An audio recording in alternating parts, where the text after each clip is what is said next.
তো তোমাদের দাদা আজকের বাজার থেকে ফলি মাছ নিয়ে এসছে। ফলি মাছ ধুয়ে ধুয়ে পরিষ্কার করে নিয়েছি। আর ফলি মাছে দেওয়ার জন্য এখানে আলু কেটে নিয়েছি। ফলি মাছের মশলা দেখো, কাঁচা লঙ্কা, শুকনো লঙ্কা, জিরে আর আদা। মাছ ভাজার জন্য কড়াই বসিয়ে দিলাম। মাছে দিয়ে দেবো হলুদ, দিয়ে দেবো নুন, ভালো করে মেখে নেবো নুন হলুদ। তেল গরম হয়ে গেছে, এবার ভাজার জন্য মাছগুলো ছেড়ে দেবো। মাছগুলো কিন্তু সব ভাজা হয়ে গেছে, এবার সব উঠিয়ে নেবো। ভাজা হয়ে গেছে, আমি ফোড়নে দেবো কালো জিরে, কেটে রাখা আলু হয়ে গেছে, দিয়ে দেবো কেটে রাখা টমেটো,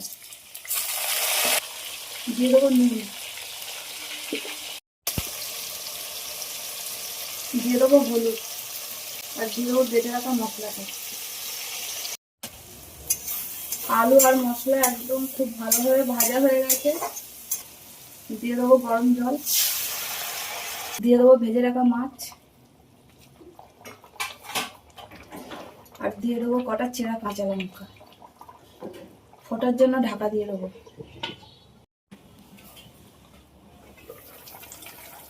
মাছের ঝোল কিন্তু একদম ফুটে গেছে, এবার উপর থেকে দিয়ে দেবো একটু ধনে পাতা।